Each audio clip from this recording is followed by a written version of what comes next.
भारत योग गुरु क्यों है? भारत को योग गुरु कहा जाता है क्योंकि योग की उत्पत्ति, विकास और गहनता का केंद्र भारत ही रहा है। इसके पीछे कई ऐतिहासिक, सांस्कृतिक और आध्यात्मिक कारण हैं। आइए कुछ मुख्य बिंदुओं से समझते हैं। योग की जन्मभूमि है भारत। योग का आरंभ हजारों साल पहले भारत में हुआ था। ऋग्वेद और उपनिषदों में योग की अवधारणाओं का उल्लेख मिलता है। महर्षि पतंजलि ने योग सूत्र के माध्यम से योग को व्यवस्थित रूप से प्रस्तुत किया। योग का आध्यात्मिक आधार। भारत में योग केवल शरीर की कसरत नहीं बल्कि आत्मा की शुद्धि, मन की शांति और मोक्ष की ओर ले जाने वाला मार्ग है। यह जीवन जीने की एक संपूर्ण कला है। प्राचीन ग्रंथों में विस्तृत ज्ञान। गीता, उपनिषद, हठ योग, प्रदीपिका योग, वशिष्ठ जैसे ग्रंथों में योग की विविध विविधाओं, ध्यान, प्राणायाम, भक्ति योग, कर्म योग, ज्ञान योग का गहन विवरण है। भारत ने योग को विश्व को दिया।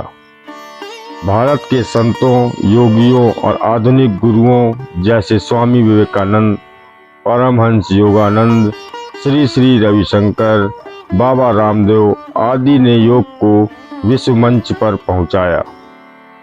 21 जून को अंतर्राष्ट्रीय योग दिवस के रूप में संयुक्त राष्ट्र द्वारा मान्यता मिलना भारत के योगदान को दर्शाता है। योग भारत की जीवन शैली का हिस्सा है। भारत में योग कोई नया फैशन नहीं है बल्कि सदियों से दैनिक जीवन का हिस्सा रहा है। प्राचीन गुरुकुलों से लेकर आज के विद्यालयों तक योग भारतीय जीवन मूल्य से जुड़ा रहा है।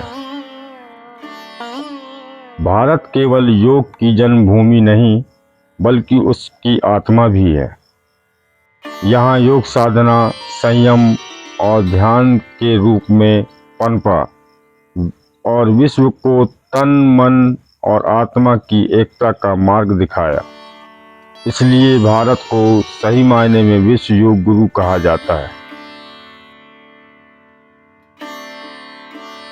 जी, बहुत सुंदर शब्दों से आपने व्याख्यान किया भारत योग गुरु क्यों कहा जाता है। तो आपके व्याख्यान के बीच में चंद शब्द मैं भी कुछ इस तरह से कहना चाहूंगी कि भारत की धरती से उठी साधना की पुकार, जिसने सिखाया हर मानव को खुद से करना प्यार। न रंग देखे न मजहब न कोई दीदार, योग ने जोड़ा सबको, मिटाए भेद व्यवहार। सांसों की गिनती में छिपा गूढ़ शांति का ज्ञान, अंतर में उतर कर देखो बसा वहां भगवान। न हार में घबराहट न जीत में अभिमान, योग सिखाए स्थिर रहना चाहे जैसी भी हो जान। सूरज को अर्घ देकर जब तन मन जागे साथ, साक्षात शिव मुस्कुराए तब खोले भीतर के द्वार। नभ सा विस्तृत हो जीवन, पर्वत जैसा बल पाए, योग का दीप जलाकर जो खुद को खुद में पाए। भारत ने जो योग दिया वह वरदान बना संसार का, तन की शक्ति, मन की शांति और सच्चे सुख विचार का। तो चलो चलो अपनाए वह पथ पुना जो ऋषियों ने दिखलाया, योग से जड़ को जोड़ चले, यही है भारत का साया। और इस तरह से हमारी ये योग की जर्नी यहीं पर हम समाप्त करते हैं। योग दिवस के उपलक्ष्य में आप सभी को बहुत बहुत हार्दिक बधाइयाँ और आशा करते हैं कि हम सभी योग को अपनाकर अपने जीवन को एक सुचारू रूप से जिएंगे, क्योंकि योग न केवल व्यायाम का एक तरीका है बल्कि हमारी अंतर आत्मा को शांति देने का भी एक बहुत अच्छा साधन है। हमारे शब्दों को आपने सुना, आप सभी का बहुत बहुत धन्यवाद।